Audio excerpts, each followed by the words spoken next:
exploration, through construction of reason. The interesting thing is that I'm not going to speak about reason at all. I'm quite going to speak about the opposite, rather about something that we can call affect, and what I mean with that, how I position that within current discourse on this word I will say a bit later. But I wanted to start first with this title of the conference, and I would like to thank the organizers also very much for inviting us. I'm traveling together with my wife, and we're really happy to be here. So this title is very interesting, The Flood of Rights, and it connects very well to some recent work that I've been doing, looking at the incredible dynamics that we've seen, especially in 2011, with eruption of all kinds of forms of popular protests that seem to come in its massiveness. Of course, all of that was there, and there were a lot of sort of subterranean issues and energies already there, otherwise nothing would have erupted in the first place.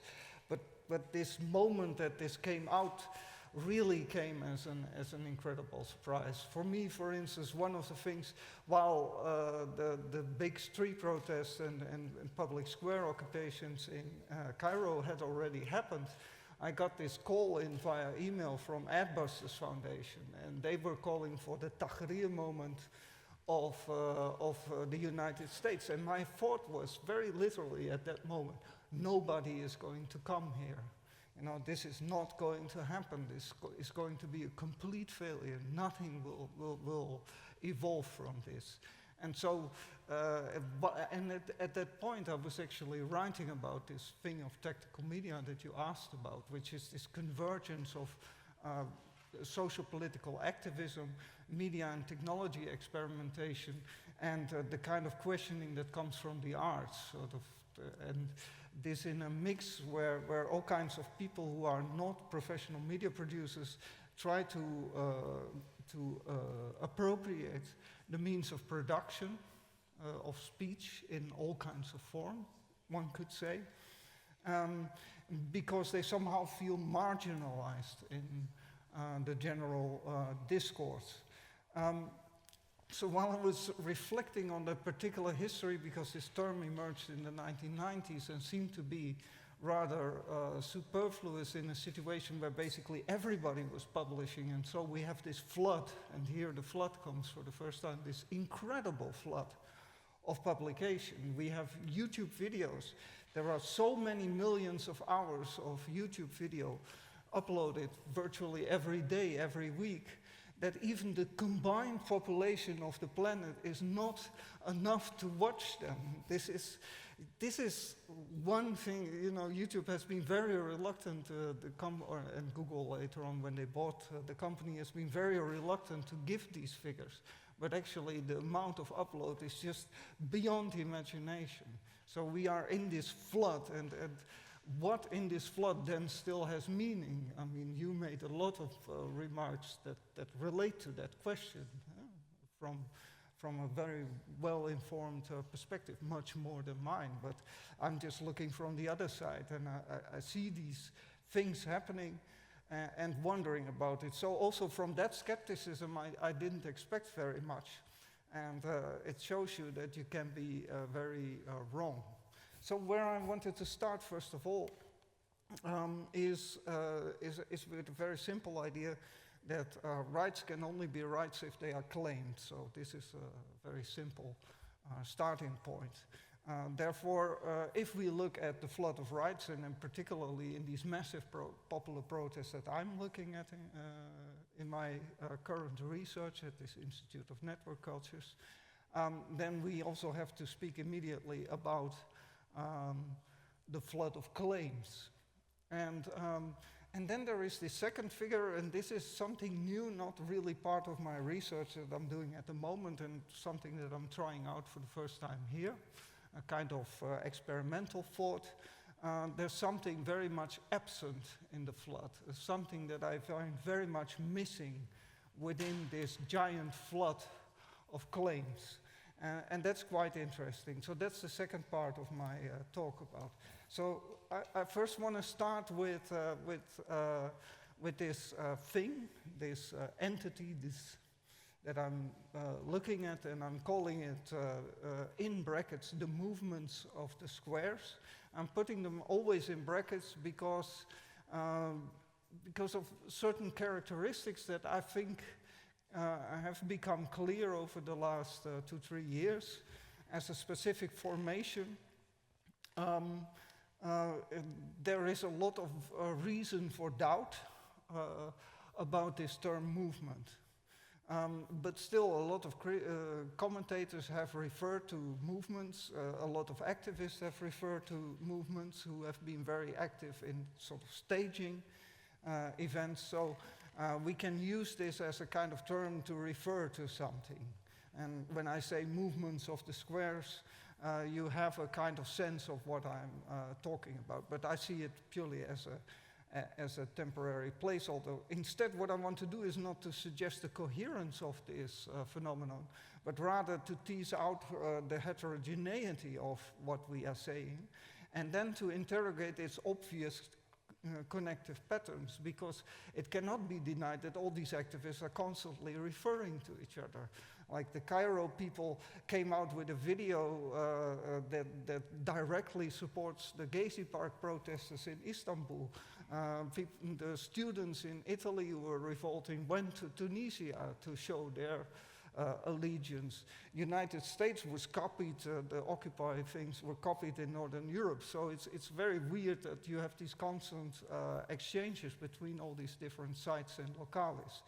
Now, what I find really interesting characteristics of these events is, first of all, the prominent use of self-mediating techniques. So this idea also of tactical media, more historically, of people who feel somehow excluded from the wider public discourse, that they start to appropriate these media tools in order to make their voices heard in the most basic sense. And that this happens across a wide variety of media channels and platforms. So this is certainly not only social media, which is constantly the kind of buzzword that is being dropped everywhere.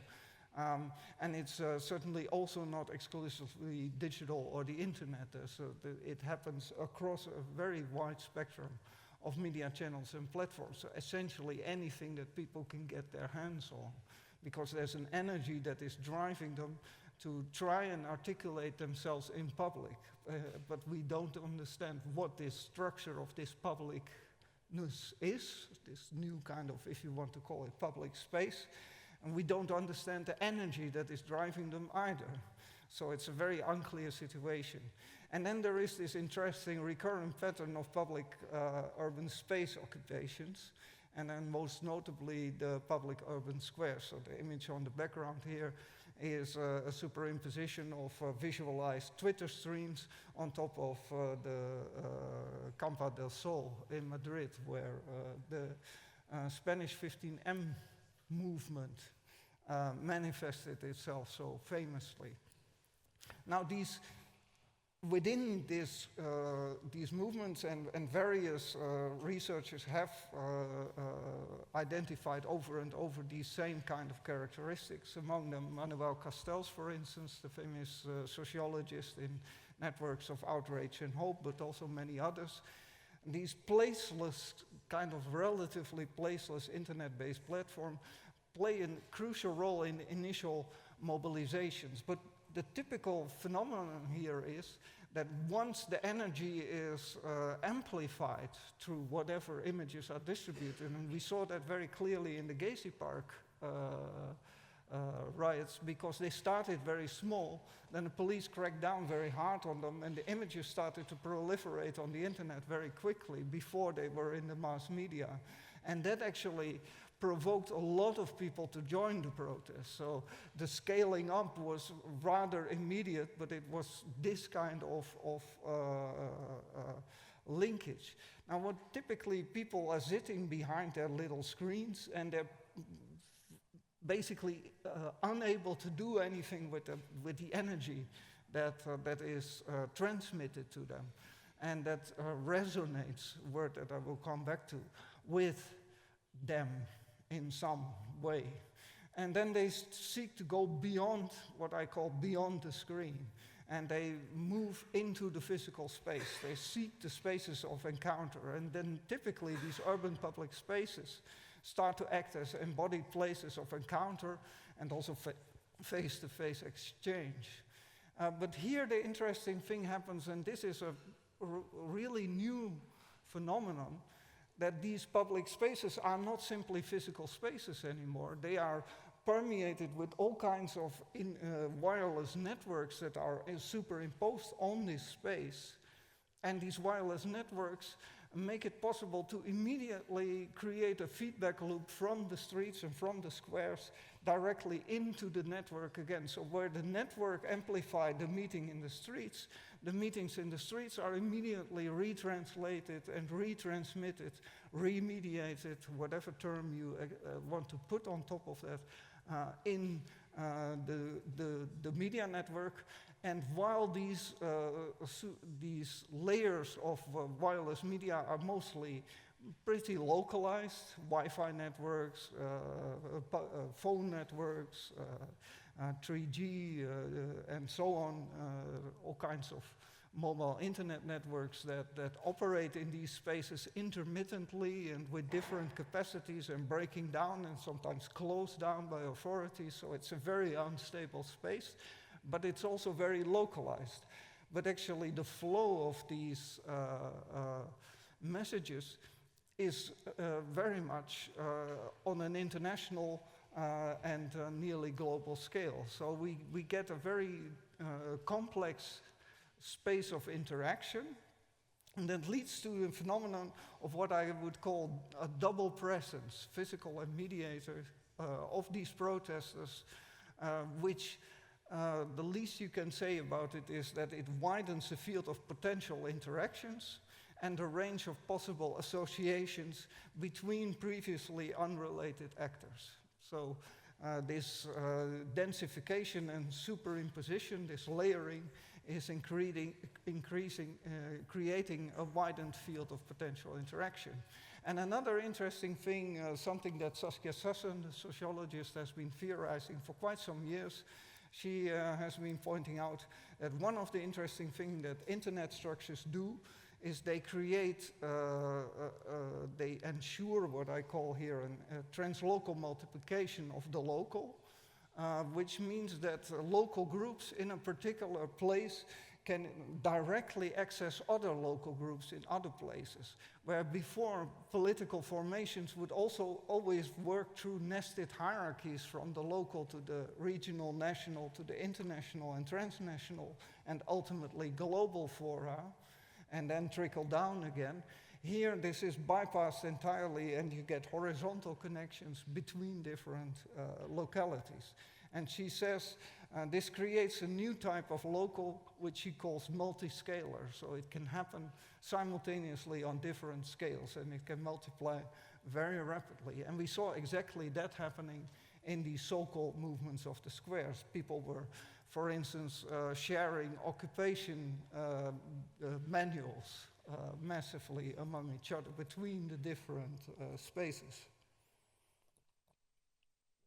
Now then finally, about the media forms themselves, I already said very much self-produced and therefore also very much non-professional forms of media production.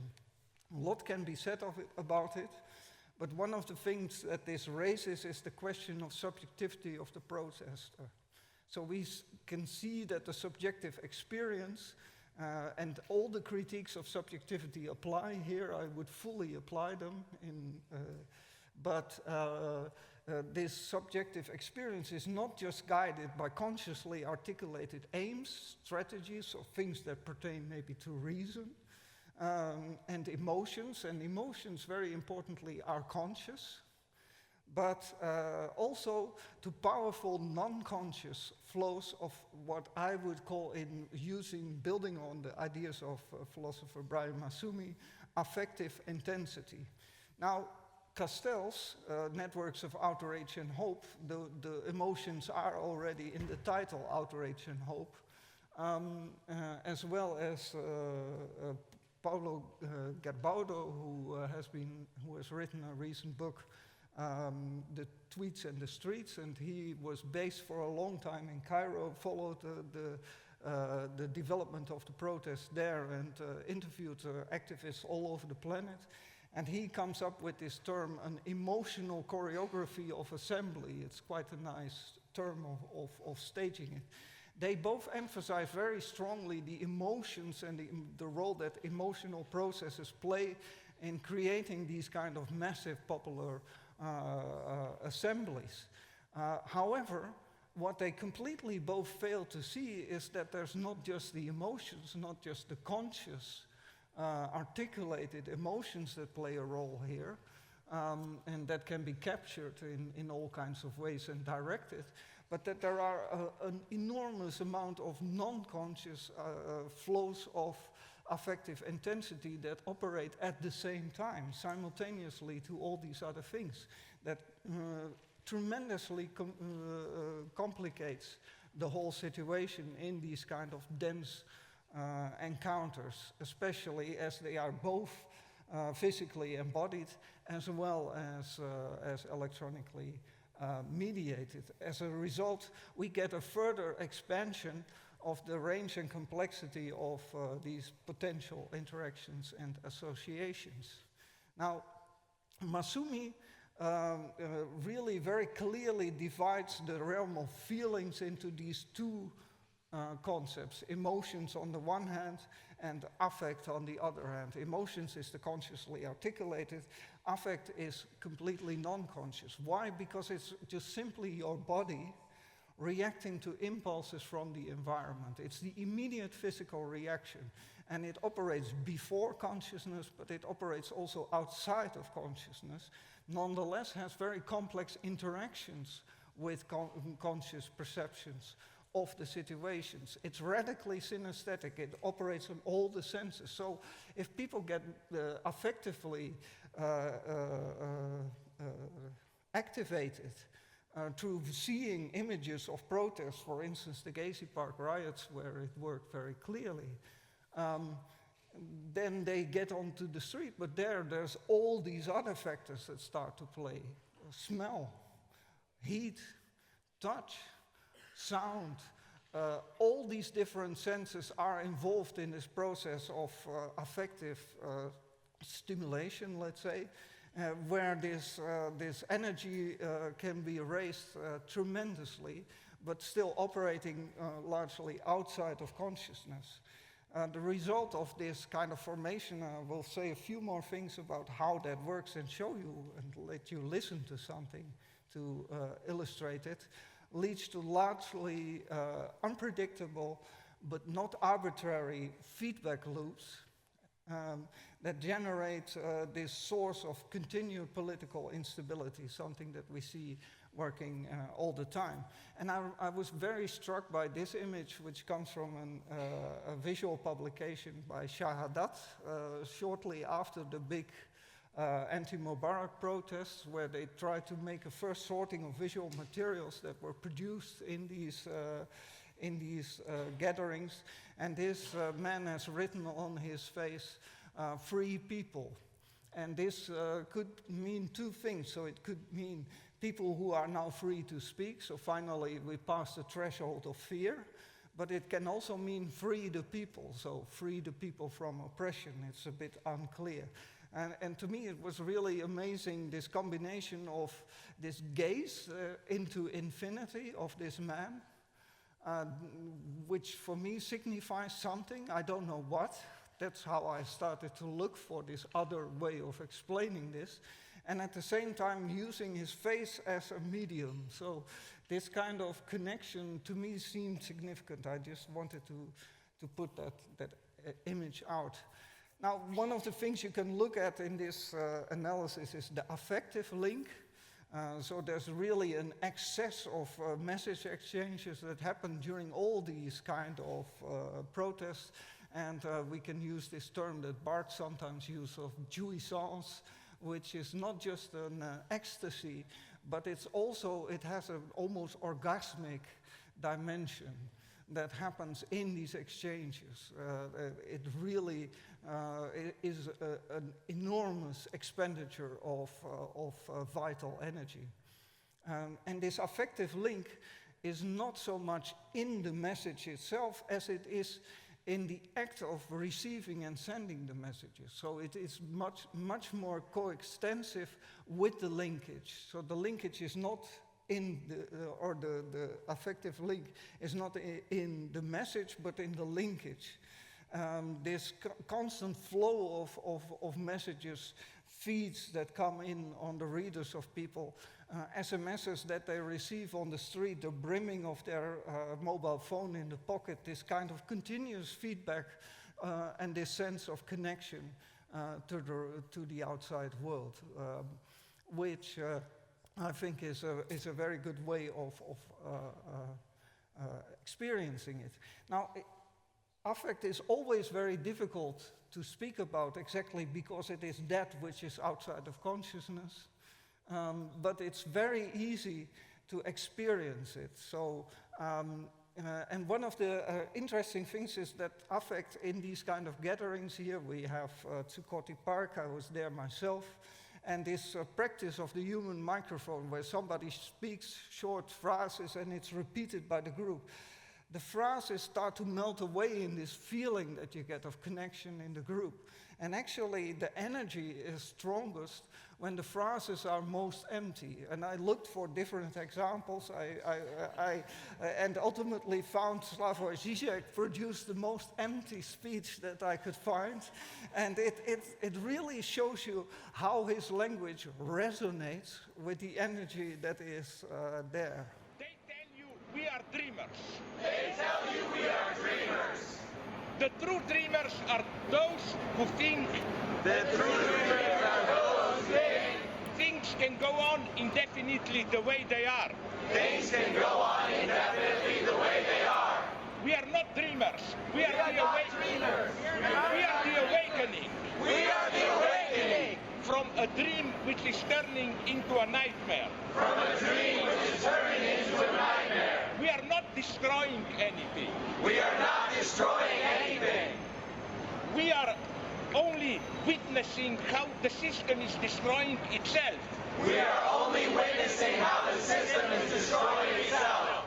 We all know the classic scene from cartoons. We all know the classic. And here it becomes interesting because Zizek starts to explain a cartoon and immediately the energy goes down. But it goes on walking. But it goes on walking. Ignoring the fact that there is nothing beneath its ground. Ignoring the fact that there is nothing beneath its ground. Only when it looks down and notices it. Only when it looks down and notices it. It falls down. It falls down. This is what we are doing here. This is what we are doing here. We are telling the guys there on Wall Street. We are telling the guys there on Wall Street. Hey, goes up. look down. Hey, look down. In mid-April 2000. What this phrase so beautifully shows is that when he starts to explain this cartoon, you feel the energy really falling down in the group. But then as soon as he returns to his slogans about, hey, the guys on Wall Street and so on, then immediately the resonance of energy in the group goes up. And Masumi points towards this. He says, affect is not semantically structured, so it doesn't pertain to any particular kind of construction of meaning. It is semantically open, he says, and this semantic openness of the affective link that is established in these gatherings, I see as a key factor in overcoming vast arrays of ideological, material, cultural, and political differences. So this affective link made it possible for these very heterogeneous groups to assemble there and gather. While people who were bitterly opposed to each other, in Cairo, activists were in the Bali where we organized a seminar, who did a beautiful project, Tahrir Cinema, on the square during the protests. And they were speaking of the perfect society during those protests, because it seemed to be one.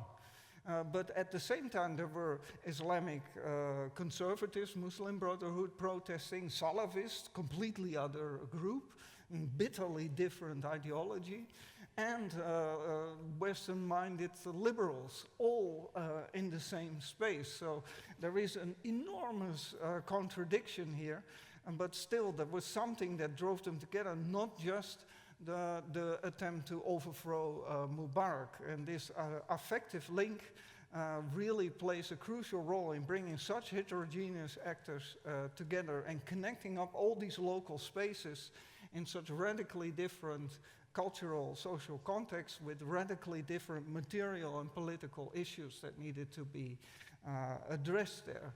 And it's also very weird that some commentators have criticized all these movements or non-movements, however we need to see them in the end, for not producing any coherent political demands. There were no demands. This is a recurrent media narrative. There's no demands. I think exactly the opposite. There was a complete flood of demands, an enormous amount of demands, but they were so diverse that you can just not reduce them to a single common denominator anymore. Then this semantic openness of affect also precipitates specific linguistic formations, because Masumi observes affect and language have a very complicated relationship and very differentiated. Language can both amplify affect as well as dampen it, Masumi says. This relationship between language and affect he calls resonance. So there is the term resonance. And this form of resonance is strongest we see in this kind of formations, linguistic formations that are most void of content. And especially in the slogans that were used, you see that the slogans were most effective if they were actually saying the least. So you see here some nice slogans in the background, but Heal America is really the best because it says absolutely nothing. And the really interesting thing about it is also that we can, if we look at the Occupy movement, they introduced the best example of all. We are the 99%, which is a completely meaningless sentence. It doesn't mean anything at all. It sort of vaguely refers to the division of wealth in the United States society has been pointed out for years and years and years. So we can sort of discard that part of the story. And it became even more meaningless when groups in Europe started to adopt this slogan and also say, we are the 99%, including Holland, where all the money is in the middle of the society, not at the top. So it's completely, it's 100% meaningless and empty. But it was very strong in resonating with some kind of energy that was there, coming from radically different backgrounds. And then the other really crucial thing, also pointed out by Masumi very beautifully, is the speed of affect. Cognitive psychologists have done tons of laboratory experiments, and they have timed the time that it takes also for your cortex to process certain impressions and direct it towards a conscious directed action as taking about half a second, 0.5 seconds. But you can already measure in, for instance, changes in galvanic skin resistance, responses to stimuli, bodily responses, especially at the surface, between 0.2 and 0.3 seconds. So affect actually averaged on 0.25 seconds moves at twice the speed of consciousness. So this is what Masumi calls the missing half second, and which also explains that this relationship between conscious articulation, even in the form of emotions, and affective intensity and responses of the body to all kinds of stimuli from the environment is always a very dynamic, complex, and asynchronous process. I think I will skip this a little bit, just to show you. Yeah. So this is a clip that the Mosserine Collective from Cairo produced, where they juxtapose images from the protest and quite brutal ones like this one. It's really hard to see. From Istanbul on the left and from Cairo on the right. So this is a very clear statement of this translocal linkage. And the slogan here is, "We desire the fall of the system." And they say, "We are fighting the same enemy." A lot can be said about that, but here with strong kind of music, the beat underneath. And this is a really strong collective in Cairo who were present in the protest and helped people produce their media on the square, did all kinds of amazing projects there.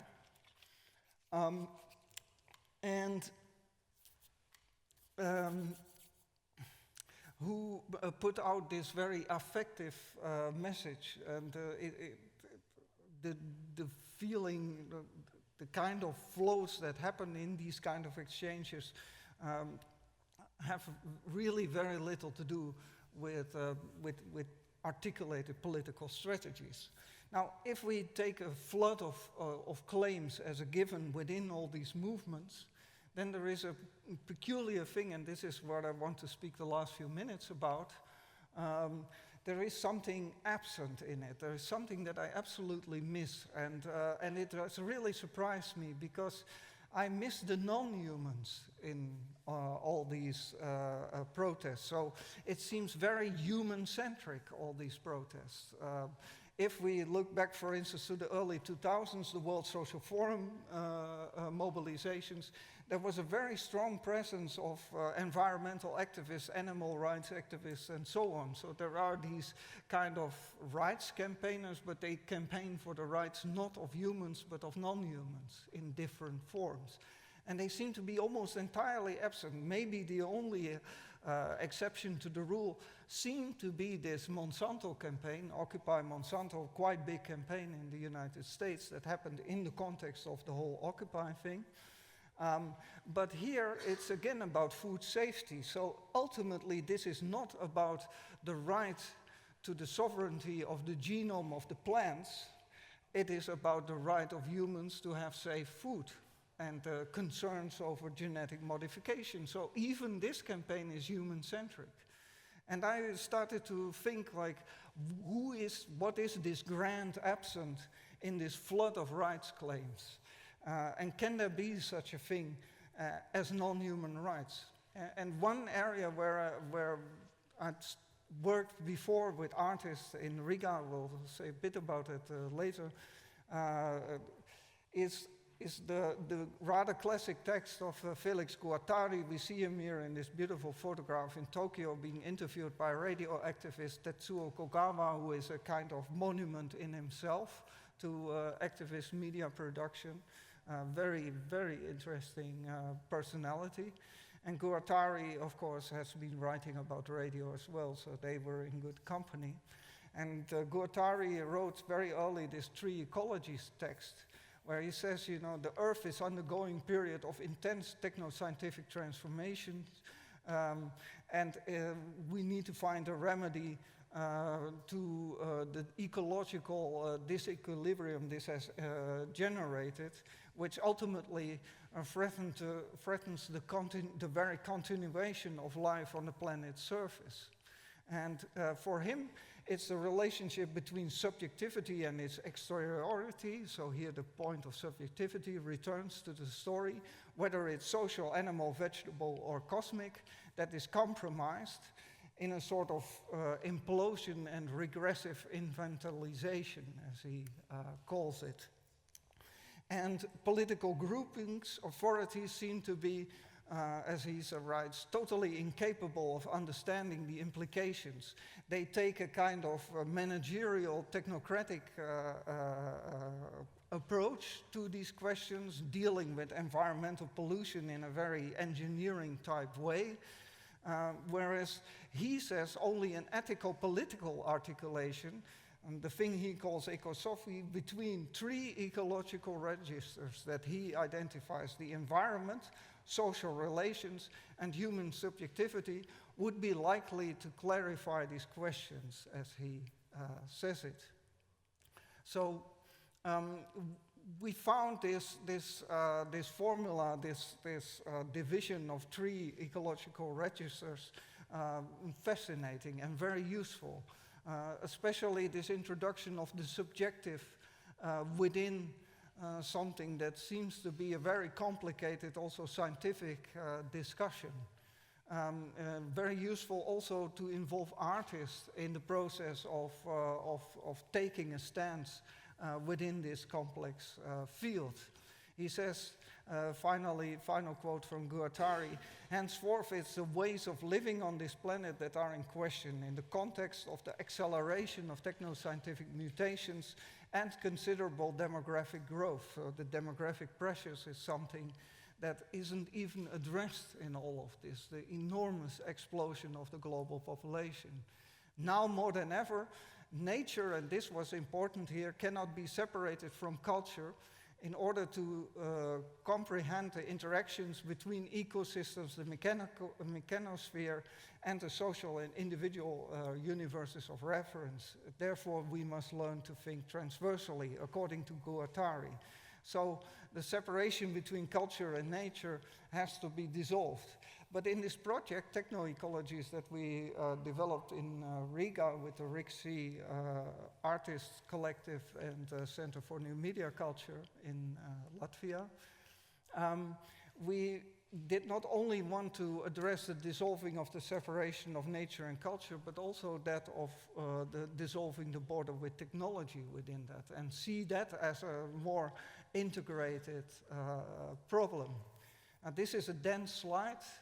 Can I just go through this and then round off with some remarks about artistic practice in relation to that? And I'm running a little bit, but not too much. So the question for me here is, how can we re-evaluate the associations that exist and evolve between humans and non-humans without falling prone to this anthropocentrism that I just critiqued somewhat. And Bruno Latour wrote a rather complicated book, The Politics of Nature, very much written in response to what he saw as a stagnation of the environmental movements and green politics, let's say. And it actually offers a really interesting, different way of looking at these associations between humans and non-humans, and this necessity to dissolve these borders, not just between culture and nature, but also with technology. And Latour's idea especially, and I'm just selecting a few ideas because there's more in the book, of a progressive composition of the good common world, the common world of both humans and non-humans, can, I think, really provide us with an interesting insight, and also with an approach that can help us overcome an insoluble problem of stating that when we talk about rights and human rights, we talk ultimately about ethics. And what is then the measure of ethics? Is it sentience in this case? If we talk about animal rights, do animals have rights because they are sentient creatures, because they are self-conscious and aware of their environment, they feel pain, they feel isolation, they feel joy, and all these kind of things? Is sentience here the defining measure for ethics? If we take this form of sentience of animals as a given, which a lot of people probably do, because most people don't like cruelty to animals, then the question is, but how do we relate then to machines that are very sentient about their environment, that are totally able to internalize, abstract, and react to the environment? So where is the difference, for instance, between animals and machines, and especially the very complex machines that we are building, the very complex also algorithmic machines that produce new forms of intelligence, problem solving, that exceed even the human capacity in very important ways. So where is then the basis for making an ethical or taking an ethical stance in relation to that? And beyond that, do plants have only a right to exist because they feed humans, or they feed animals who we then feed upon? Or do they have a right in themselves to exist? And we can go one step further. If I look at a beautiful landscape and I want to protect it because it's a beautiful landscape, is this landscape, does it have the right to be protected only because I'm looking at it? Because I have an appreciation of this landscape, or does it have a sovereign right to exist? Does it have a right of its own? That needs to be articulated, but in a non-human way, not from this anthropocentric standpoint, similar to my critique of the Monsanto campaign. Why not address the sovereign right of the genome to not be tempered by genetic modification technologies? Now, Latour says we have to get rid of this idea of nature altogether. It just doesn't work. It is constantly brought into all these debates as the thing that is a given, as something that goes, in his words, without saying. And what we actually need to do is accept the fact that nothing goes without saying. No thing goes without saying. And this should be the basis for a new type of ecological politics.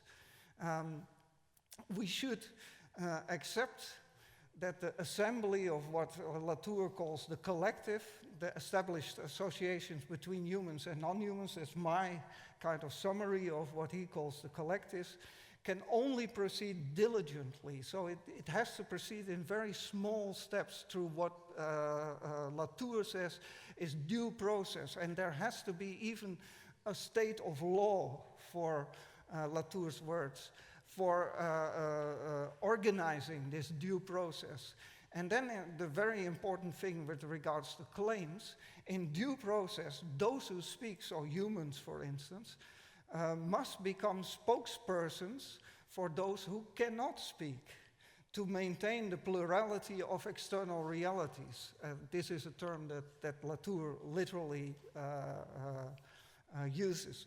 And apparently this is the value in his work, his value judgment. What he thinks is important is the plurality of external realities which needs to be preserved. So he's constantly denying values, but I think this is a value. And we should first of all deny a clear answer to the question, who is speaking here? So on behalf of whom claims are made should be ambiguous at all times, so that we can get rid of this a priori perspective. The last remarks, I will skip a video, unfortunately, which I have, which is quite interesting, but I just wanted to say about artistic practice, because we are also in an arts context here. The question is, in these kind of very complex assemblies of humans, non-humans, of technological and what used to be called natural actors that interact in all these kind of complex ways, where very complicated technological scientific debates intermingle with political debates and ethical debates, how can artists still assume some kind of position in it? And it seems like a daunting task and maybe too much. And I think that actually those answers are already there. They are there in the form of micro-practices. And one of the really interesting initiatives in this regard is what these people from RICC, together with a whole bunch of other organizations in the Nordic Baltic region, so around the Nordic Gulf, the Baltic Gulf, have established an artist network that is continuously exploring, first of all, art and renewable energy sources and ecologically sustainable strategies for the future. But within that, they bring together the formerly natural, the technological, including the most advanced as well as the most basic, established also agricultural methods, working with rural communities and so on, and artistic experimentation and conceptual in-depth analysis of all these problems, to begin very small, minute projects.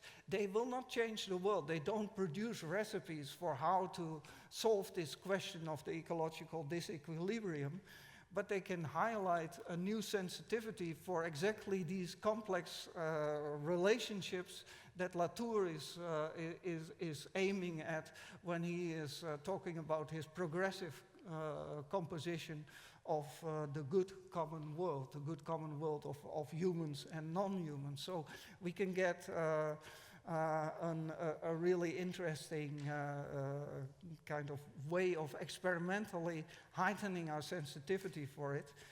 The bacteria battery project, which I won't show as a video because of time, is a very interesting one where they basically work with mud together with biologists and create batteries because bacteria in the mud, if certain electrodes are inserted in a particular way, start to produce electric energy, and a whole string of them will produce enough energy to power an exhibit that they created. So here we have something that is exactly bringing all these different actors into the fold to explore a possible strategy, however micro, towards ecological sustainability by drawing on just like the most basic of materials.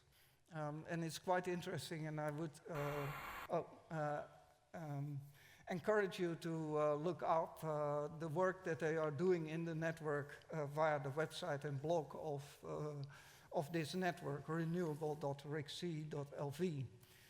And if nothing else helps, then we can still follow the Association of Autonomous Astronauts, build our own spaceships, and leave the planet Earth. And they've been experimenting now for about 10 years. I thought a lighter note at the end is quite good. So if the ecological crisis cannot be solved, then maybe we must build our own spaceships and see each other in space. So this would be the final note. Thank you. Thank you.